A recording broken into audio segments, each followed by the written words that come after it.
Hello, this is Matt on the Moon Lambo channel, and Ripple co-founder Chris Larsen is in the news again. And I always like hearing from him. He's out of some of the biggest players within the world of Ripple. You know, given that, especially that he's a co-founder of Ripple, he's one of the ones that you hear from less frequently out of the bigger names that you all probably know, whether it's David Schwartz or Brad Garlinghouse. Whoever it is, I feel like I hear about Jed McCaleb more. And he parted ways from Ripple a long time ago here.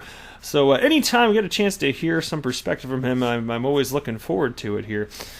And so here's the headline from Cointelegraph. Ripple exec: slow response on blockchain could be a potential catastrophe for United States.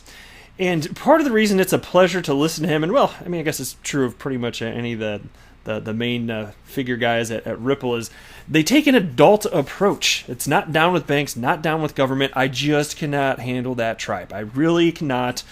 I tell you what, it really grinds my gears. Gets so ground up. It's not fun. And it's just not a sophisticated way. It's not an adult way to look at the world. It's just not going to happen. So these people that just say down with banks, down with government, and Bitcoin's going to be the one cryptocurrency out of over 5,000 to be victorious, and it's going to supplant all fiat currencies the world over. I'm sorry, that is... No, not sorry, bro. That's more accurate.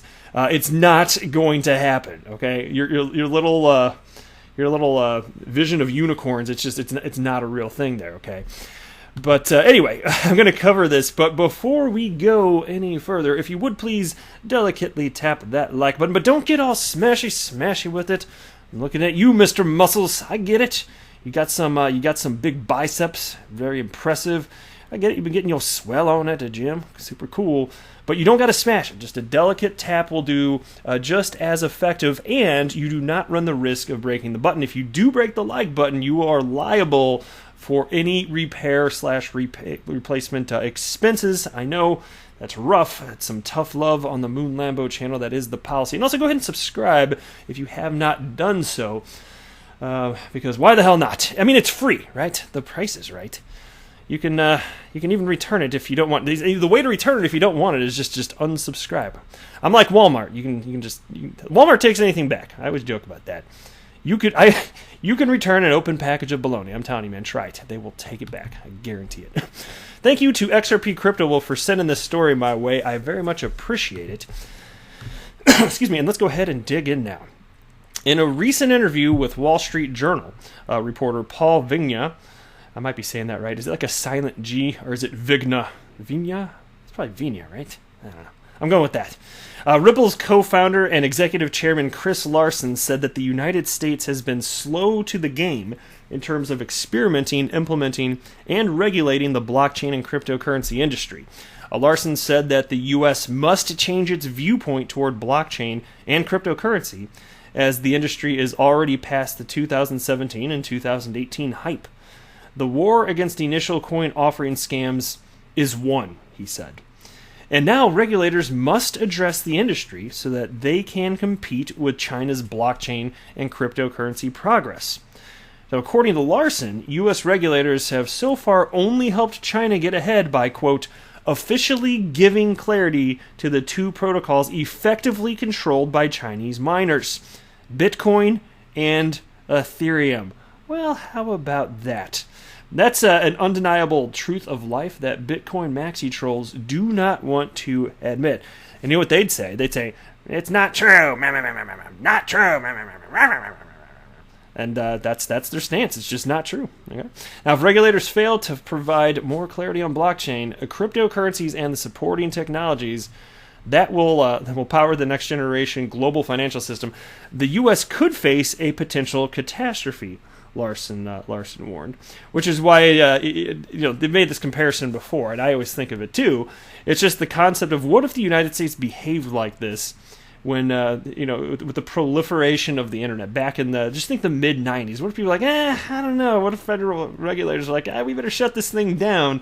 If you have the open exchange of information, some really bad things could happen here. And governments like the United States could have tried to shut it down. Thankfully, they didn't.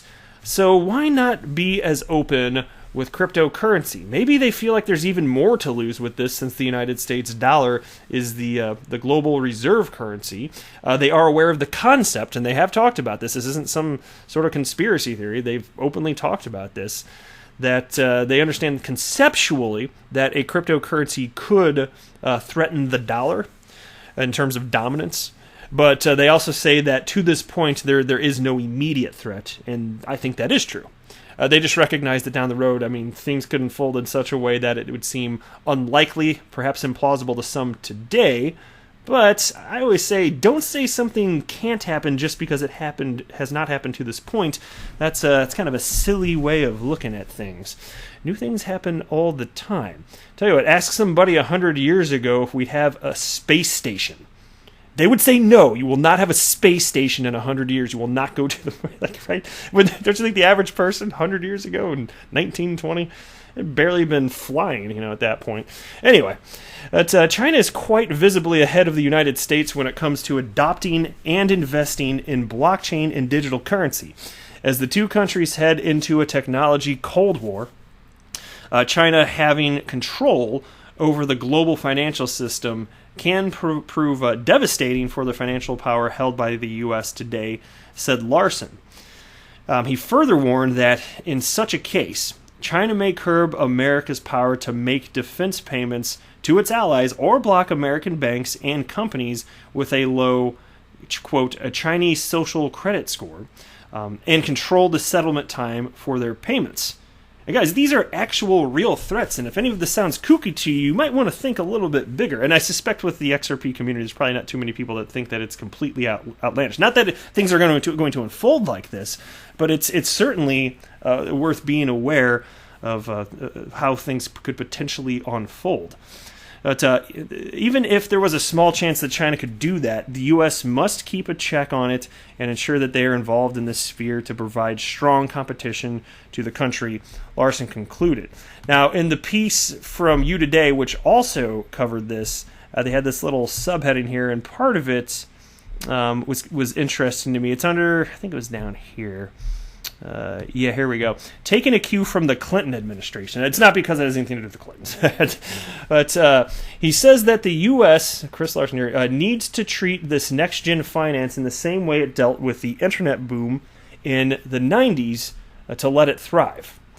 Now, Ripple's executive chairman explains that the United States was able to come up with a minimalist regulatory approach, which is why companies like Facebook and Google are now dominating the tech industry. Now, conceptually, that seems to make a lot of sense, doesn't it? The more regulation you have, because look, regulation, not that there shouldn't be any, of course I'm not stating that, I'm not an anarchist, I'm not a Bitcoin anarchist, come on guys, Moon Lambo's better than that.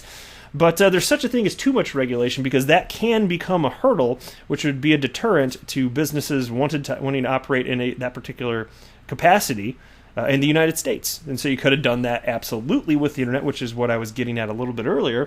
And it's happening today, not in the sense that they're over-regulating, although really what it is, it's just that, not just that, but primarily that there isn't sufficient information from those in charge of regulating here to make it to put people in a position, if they're considering starting a business in blockchain, to make them feel like, I can do this, and I'm 100% confident that in the coming weeks and months that my door won't be kicked in by the FBI.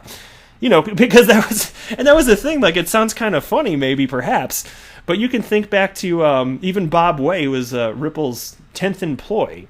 Way back in the day, he hasn't been really active in the XRP community of late, but he's spoken publicly about the concept that back in the day, they literally didn't know. It's not that they thought they were doing anything wrong. It's just that there wasn't clarity, and so technically you don't know for sure. It's a little gutsy to start working in the world of blockchain, and so they said only half jokingly that they never knew if the FBI was going to come raid their office one day.